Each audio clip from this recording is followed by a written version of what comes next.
All right, hello everyone, and welcome to my channel.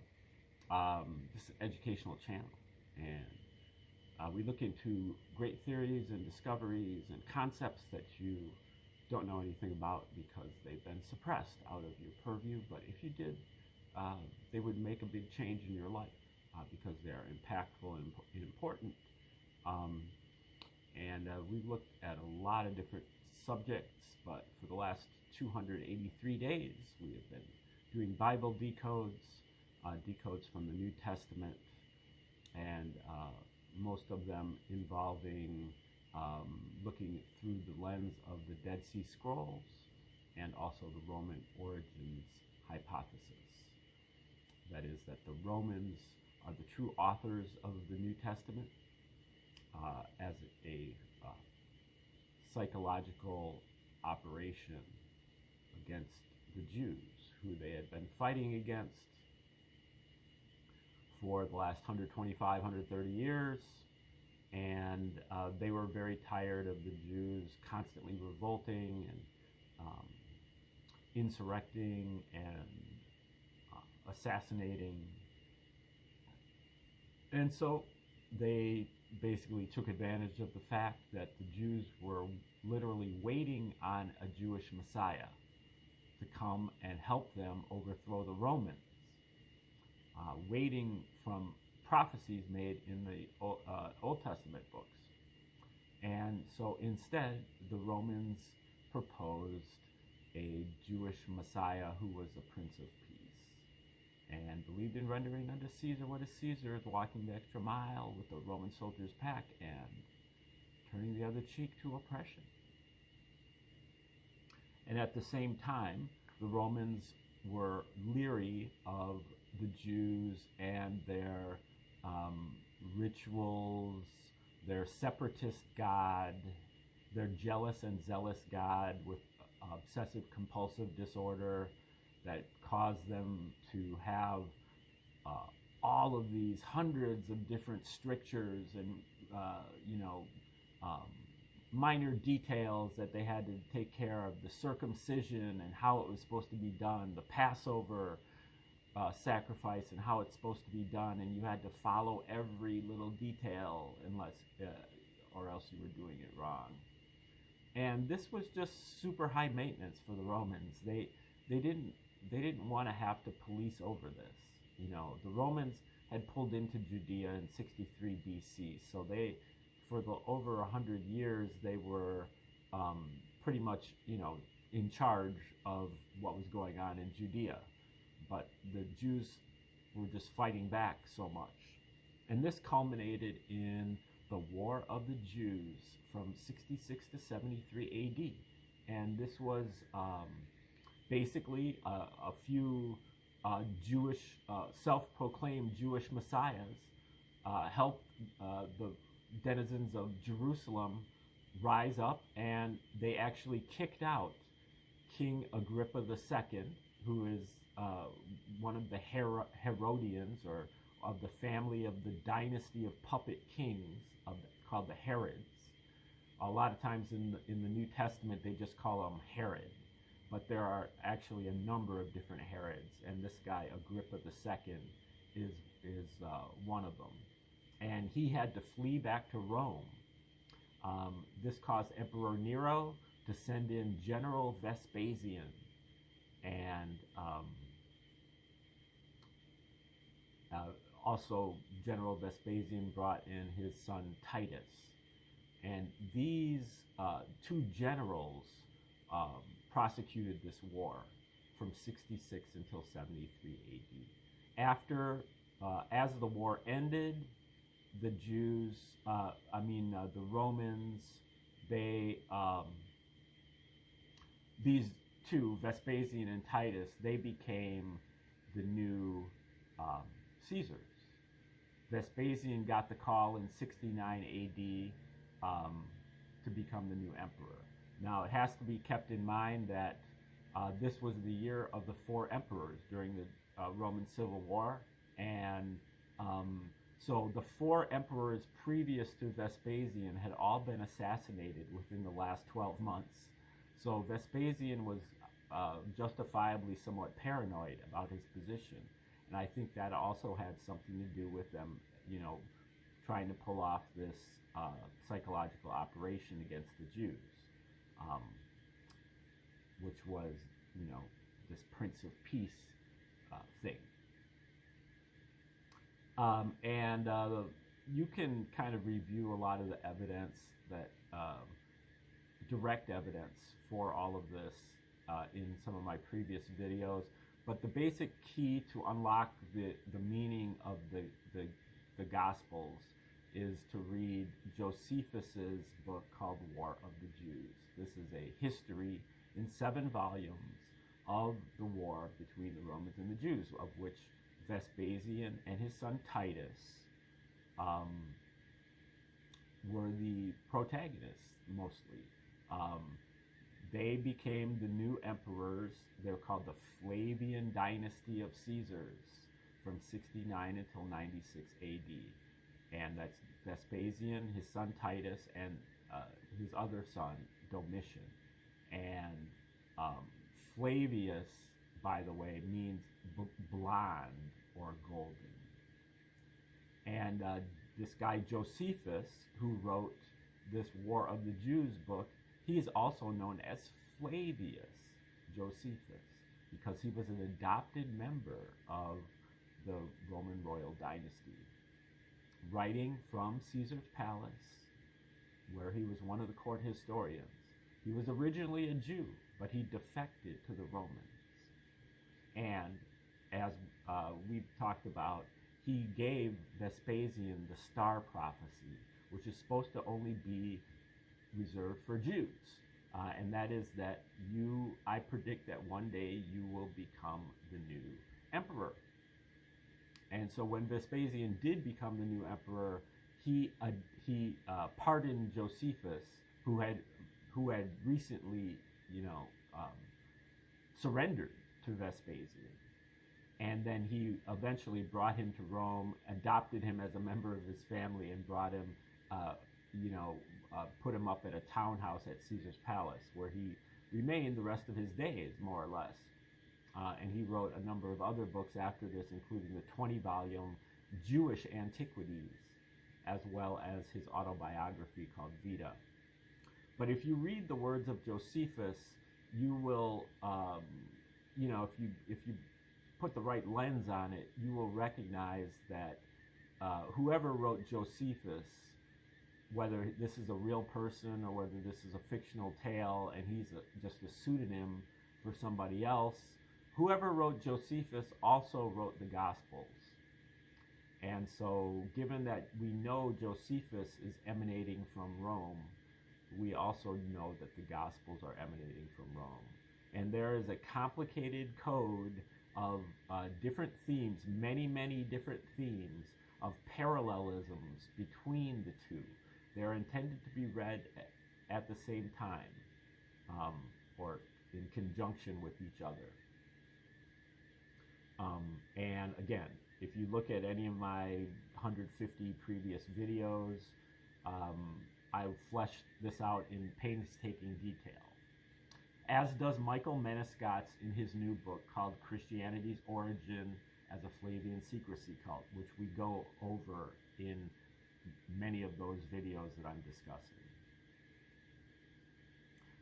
Now today we're reading from a book called Maccabees, Zadokites, Christians, and Qumran by Robert Eisenman, who's kind of more of a Dead Sea Scrolls guy, although he is certainly sympathetic to the Roman origins hypothesis. But at this time that he's writing this book, he was unfamiliar with that. But the main point is that he smells a rat. When you read the Gospels, you should smell a rat. And because what kind of Jew is Jesus if he's being totally deferential to the Romans? There is no instance in the Gospels where Jesus pushes back in any way against the Romans. But he pushes back a whole lot against the Jews, including overturning the tables of the money changers and castigating the Jews who are selling small animals in the outer court of the temple, and telling his Jewish disciples to abandon their families, and telling everybody that to be his disciple, you have to hate your family. So Jesus, and then when he's asked about the 10 Commandments, he only gives 5. He's chipping away at the Jewish traditions and rituals, almost as if he were appointed by the Romans to do so. And then as you get further into the New Testament, Paul is even worse and should raise even more red flags than Jesus did. Paul is more pro-Roman and more anti-Jew, to the point where Thies Voskuilen and Rosemary Sheldon, in a book that we've also gone over on this channel, actually wrote a book where they proposed that Paul was a secret intelligence agent of the Romans. That's because they were unaware of the Roman origins hypothesis, which answers the question in a much more simple manner, according to Occam's razor. Now, Eisenman's more of a Dead Sea Scrolls guy. He's the guy that really unlocked the Dead Sea Scrolls from the prison that it was put into from these Dominican priests who were originally given custody of the Dead Sea Scrolls in the 1950s. They were discovered in the 40s and 50s in these caves near Qumran. And so Eisenman forced legal action against these people after 30 or 40 years of them hoarding the documents and not releasing them to the public. So he goes over some of the important parts of the documents.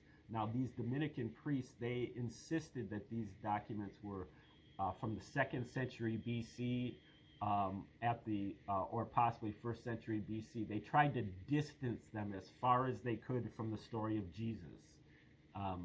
Eisenman tries to bring them back into the 1st century and to indicate that they are actually talking about the same or similar situations to the story of Jesus. And in fact, in the narrative in the Dead Sea Scrolls, more or less, there is a teacher of righteousness, there is a wicked priest, and there is a liar.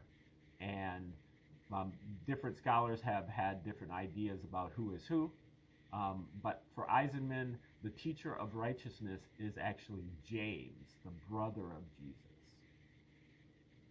And so, but he goes over all the different names and plays the shell game of names and tries to figure out who is who and what is what. And so we're going to take over right here.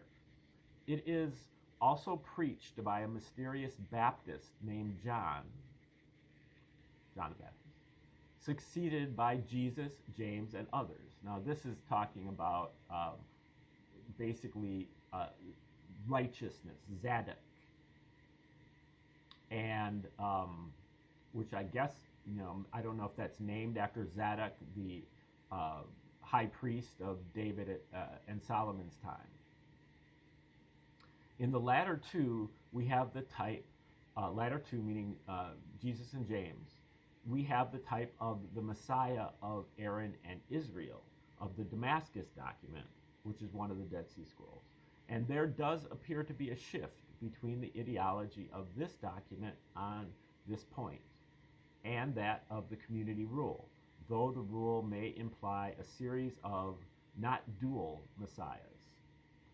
So a series of messiahs. Community rule is another one of the Dead Sea Scrolls scripts.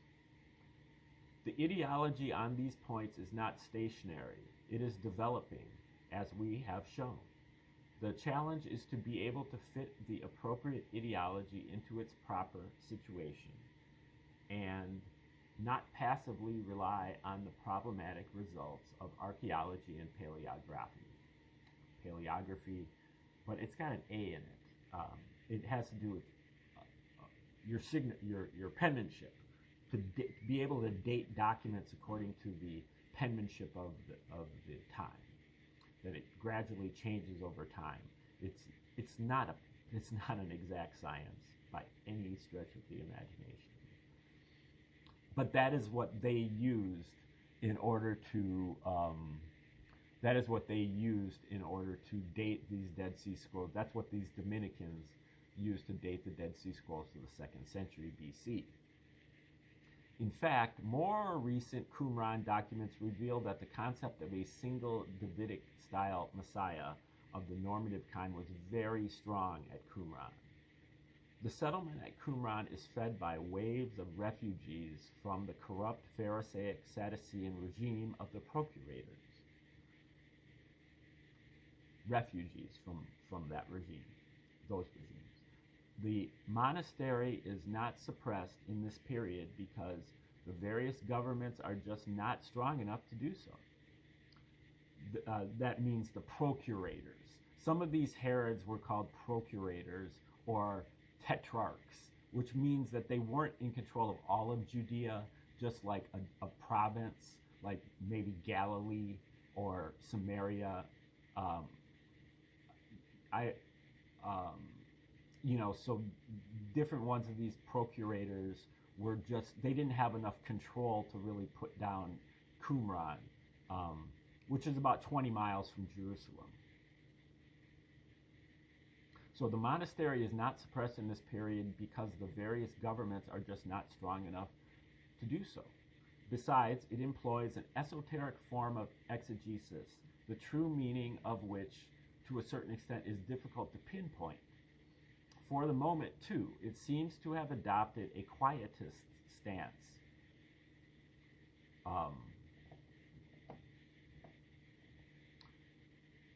Messianic disturbances are the rule from 4 BC until 62 AD, mostly coming at Passover, and as a consequence, usually involving some sort of exodus to the desert or the land of Damascus for a new covenant and presumable return.